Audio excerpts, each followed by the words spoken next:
Hey guys, it's Shadowswalm here. We got the new 3-week champion rotation for League of Legends, the week 12 of the 2014 season. So this week we got Jonna, Jax, Ryze, Tryndamere, Nocturne, Skarner, Ahri, Varus, Draven, and Zyra.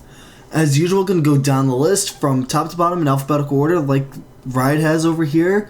Give you the primary lane you can see the champions in, the items you expect to have, see them have, and just overall kind of their gameplay, in a way. So, let's get started. We've got Ahri, who you'll primarily see in the middle lane, be building ability power, so Rabadon's Death Cap, Landry's Torment, and a Rod of Ages, pretty standard on Ahri, Abyssal Scepter, as well as also standard. Then kind of differentiate from there, branch out to maybe Azania's Hourglass, maybe go ahead and get something different, go ahead and get like a Crystal Scepter, that's pretty good on Ahri as well. Maybe getting a Things on Holy Grail, all of those things are good for her. Now, you might see her in the top lane, but 9 out of 10 times you'll see her in the mid lane building AP. Next we've got Draven, who you'll primarily be seeing built as attack damage. So, Infinity Edge, Bloodthirster, Phantom Dancer, and the like. All of those are going to be very, very, very standard on Draven. Might also see him get, a Last Whisper. Might see him get a Static Shiv. Again, all of those very standard for Draven. And he'll be in the bottom lane with a support. And speaking of supports, we've got Jonna, who you'll be primarily seeing in the bottom lane with the ADC. And you'll be seeing items on Jonna such as the Ruby Sightstone. You'll be seeing the Runic Bulwark, all of the general support items. I went about it in a previous video, so yeah. All the pretty standard support items you can expect to see on Jonna, and primarily in the bot lane, unless they're trolling and you're doing like team builder and she wants to go mid, then you'll be seeing her in bottom lane. Next we got Jax, who can be played either the top or in the jungle. He's very, very potent as either or.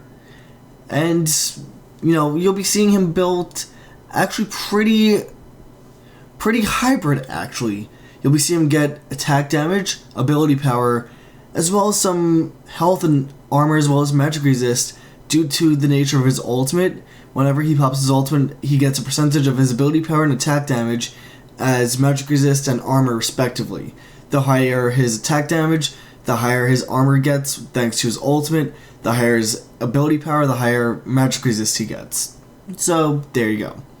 But again, primarily top or mid lane and stuff like Hextech Gunblades, pretty good on Jax. Ginsu's Rage Blades, good on Jax as well. And, kind of branch out from there. Next we got Nocturne, who you'll see primarily in the jungle, maybe once in a while up at the top lane, but primarily in the jungle building items such as a Ravenous Hydra, a Phantom Dancer, a Bloodthirster, etc., etc. High mobility, high damage, low survivability unless he has to tank. And if he has to, you'll be seeing items such as that Randuin's Omen on him, maybe a Sunfire Cape, but that's really it. He'll try and still go for high damage with that Ravenous Hydra.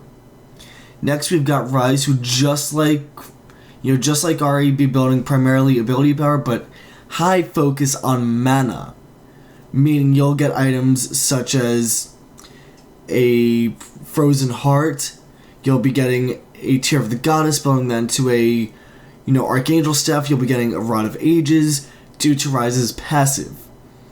And that will allow you to pretty much double or triple or quadruple dip in the sense of if you have the Rod of Ages as well as a Archangel Staff. All of Ryze's abilities except for his ultimate scale off of ability power as well as percentage of his mana. So again, you'll be seeing high mana items as well as some AP items on Ryze, but primarily focused on that mana part, which he does get a good scaling with that anyway.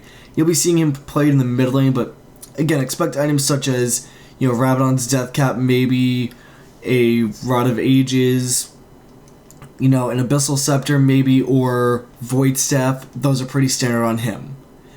Next we've got Skarner, who you'll be seeing played in the jungle, very seldomly will you see him be played in any other lane but the jungle. And, he'll be there to soak up damage, just like Sejuani, for instance. He'll be there to soak up damage, maybe dish some out, but not really, there to get the kills. He's just there to soak up the damage and maybe get the kill. So, items I believe now for him would be kind of more the same as they were previously. So pretty much you want to get maybe Iceborne Gauntlet, though that's pretty good on Skarner, and get pretty tanky items. So that Sunfire Cape's going to be good, Randuin's Omen, a Warmog's Armor is going to be good. What else? God, what can I think of it? Spirit Visage going to be good for Skarner. Any sort of way you can get magic resist, armor, health, all of the things, because you don't really want to be there doing damage. And again, primarily in the jungle. Next, we've got Tryndamere, who you can see played in the jungle or in the top lane, and be built primarily attack damage with a high focus on crit, as well as possibly either lifesteal or just high attack damage because of his passive and the way his ultimate works. He will primarily be getting stuff like a Ravenous Hydra, Bloodthirster, maybe get Infinity Edge, and Phantom Dancer. Once he has those 4 set items, it's pretty much, his move from there on out on what he wants to get. He can go a little tankier, a little more damage, it all depends. And again, play in the top or jungle, so it's up to the Tryndamere player at that point, and up to whoever's fighting against Tryndamere if he's in the lane to shut him down effectively and not let him farm. Next we have Varus, who you'll be seeing in the bottom lane just like you will for Draven, but pretty much the same, getting the Phantom Dancer, Infinity Edge, Bloodthirster, except for Varus there's one extra item that I wouldn't recommend on just about any other champion. Let me see if I can find it. Here we go, the Runan's Hurricane. That's pretty good on Varus because it helps spread your Toxic Arrow. Or not Toxic Arrow, your Blighted Quiver. So, yeah, that'll help. And that also helps with your Q and etc, etc. So, again, pretty standard AD items, and you'll be seeing in the bottom lane. Very rarely will you see him be played in any other lane. And last but not least, we have Zyra, who's a nice pinch hitter. The fact that she's good either in the jungle, or not the jungle, the mid lane as the AP, or the bottom as an AP, but being played as support instead of, that mage to just blow somebody up. Either way, you'll be seeing items such as Elandri's Torment on her. You'll be seeing stuff like Nathan's Unholy Grail for cooldown reduction and mana regen, maybe a Rylith's Crystal Scepter, and just kind of branching out from there into a little more AP, but also, depending on her lane, if she's a mid, you'll be seeing her focus primarily on that AP with some defense. So again, that Zanya is pretty good on Zyra. But if she's going support, then maybe a Ruby Sightstone, but that pretty much it. As far as her support items would go, she'd primarily, again, build AP. And again, top, or mid or bottom. But yeah, guys, that's it. I gotta say, I'm waiting for all the fail Skarners and all of the fail Dravens, as well as the bad, and I just mean bad Nocturne ults and Aries. So, yeah. That's it, guys. My name has been Shot as well. Let me know what you guys think in the comment section down below. Don't forget to give the video a thumbs up. And remember this, guys. You have the power to change the game, and you have the power to change your teammates' state of mind.